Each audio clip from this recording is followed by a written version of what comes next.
Hey guys, this is Fundo on Shopagama. Tonight on Uzalo, Kapsile complain on Sambulo behavior. He tells Sambula that the pastor does not behave like him.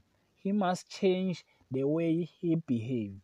But Sambulo tells Kapsile that he is in love with Nosipo.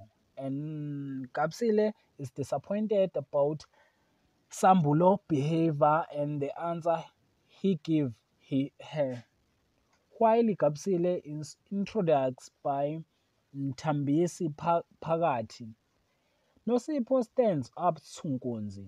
When Nkunzi tells Nosipho that he is a Jezebel, he, he does not want Nosipho to be with Sambulo.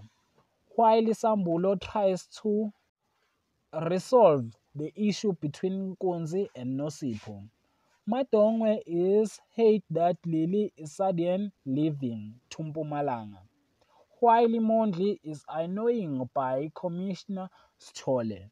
Commissioner Stolle sent Mondli to boil water. That is for tonight. Thanks for watching. Don't forget to like and comment and subscribe. Therefore, thanks.